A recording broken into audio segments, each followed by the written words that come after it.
Kita kan pakai komputer, laptop, smartphone tiap hari ya. Udah kayak bagian dari hidup gitu. Tapi, pernah nggak sih kita berhenti sejenak dan mikir, apa sih sebetulnya komputer itu? Nah, yuk kita kupas tuntas bareng-bareng. Kita mulai dari yang paling deket deh. Coba sekarang lihat smartphone yang lagi kalian pegang atau yang ada di saku. Kita biasa bilangnya ponsel atau HP. Tapi, apa ini beneran sebuah komputer? Jawabannya, mungkin banget bakal bikin kalian kaget dan ngelihat semua gadget di sekitar kalian dengan cara yang beda.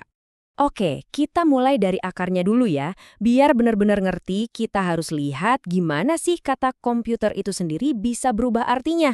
Dulu cuma buat ngitung, sekarang jadi mesin super kreatif yang kita pakai buat macam-macam. Jadi gini, dulu banget kata komputer itu datang dari bahasa Latin, computare. Artinya, ya menghitung, sesimpel itu. Cuma buat ngitung doang. Beda banget kan sama sekarang? Sekarang komputer itu alat elektronik yang bisa nerima input, mikir atau memproses data, nyimpan data, terus ngasih kita hasilnya atau output. Perubahannya drastis banget loh. Dan perubahan ini nggak instan ya, perjalanannya panjang. Dimulai dari abad ke-19, ada Charles Babbage yang punya ide mesin hitung mekanis. Terus, lompat ke tahun 1930-an dan 40-an, disitulah lahir komputer elektronik pertama. Nah, dari sinilah muncul mesin-mesin raksasa super cepat kayak ENIAC. Ini nih cikal bakal dunia digital yang kita nikmatin sekarang. Terus, gimana sih cara kerja semua alat ini? Dari laptop sampai smartphone? Gampangnya gini deh, bayangin aja kayak sebuah tarian yang punya 4 langkah dasar. Semua komputer, mau sekecil atau sebesar apapun, pasti ngikutin 4 langkah ini. Ini dia 4 langkahnya, input, proses, output, dan penyimpanan. Gampangnya, input itu kayak telinga dan matanya, proses itu otaknya, output itu mulutnya, dan penyimpanan ya ingatannya. 4 hal ini adalah nyawanya komputer. Oke, kita bahas satu-satu. Pertama, input. Ini cara kita ngobrol sama komputer. Waktu kita ngetik di keyboard, ngeklik mouse, atau ngomong ke mikrofon, itu semua kita lagi ngasih perintah atau data. Anggap aja ini indera perasa buat komputer. Habis input, ada proses. Nah, disinilah otaknya bekerja. Unit pemrosesan pusat atau CPU, itulah otaknya. Dia ngambil data dari input tadi, terus diolah sesuai perintah kita. Misalnya nih, dia ngitungin angka di Excel atau nambahin filter keren di foto kita. Udah selesai mikir, komputernya kan harus ngasih tahu hasilnya ke kita. Nah, inilah fungsi output. Hasilnya bisa muncul di layar monitor, bisa dicetak lewat printer, atau keluar jadi suara dari speaker. Ini cara komputer ngobrol balik ke kita. Langkah terakhir, penyimpanan atau storage. Coba bayangin, kalau setiap kerjaan komputer langsung dilupain gitu aja. Repot kan? Nah, makanya ada hard disk, SSD, atau sekarang yang ngetren, cloud. Ini semua tuh ibarat memori jangka panjangnya komputer, biar file-file kita aman dan bisa dibuka lagi kapan-kapan. Oke, sekarang kita udah tahu 4 langkah dasarnya. Tapi, penting nih buat diingat, komputer itu bukan cuma soal mesinnya doang loh. Dia itu cuma salah satu bagian dari sebuah sistem yang lebih gede, yang kita sebut sistem informasi. Nah, sistem informasi ini punya 4 bagian penting, hardware, software, data, dan, nah ini yang sering kelupaan, brainware. Brainware itu siapa? Ya kita, manusianya. Dan keempat-empatnya ini sama pentingnya, nggak bisa dipisahin. Betul, brainware itu ya kita-kita ini, penggunanya.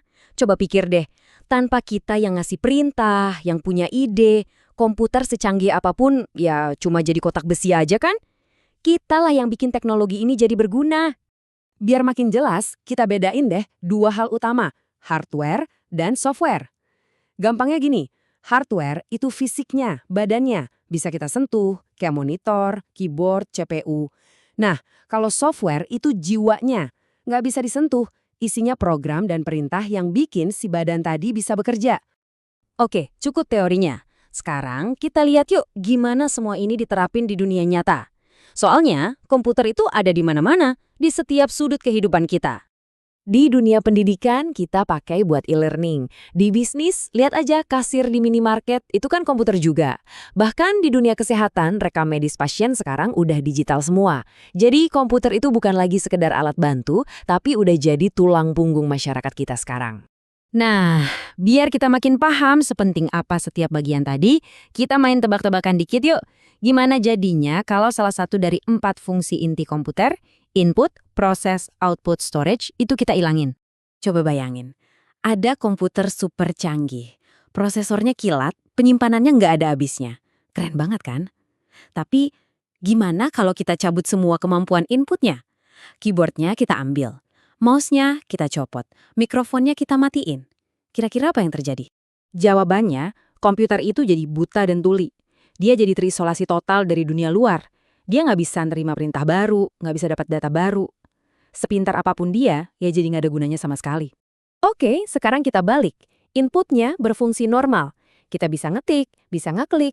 Prosesornya juga jalan sempurna. Tapi, sekarang kita cabut kemampuan outputnya.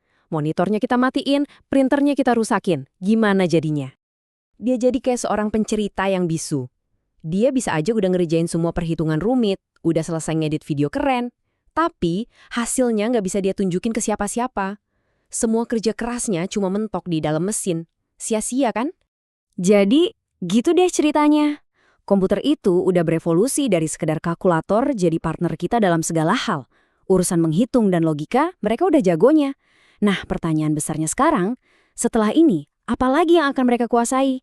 Kira-kira apa ya lompatan besar selanjutnya? Terima kasih sudah menyimak kupasan kali ini.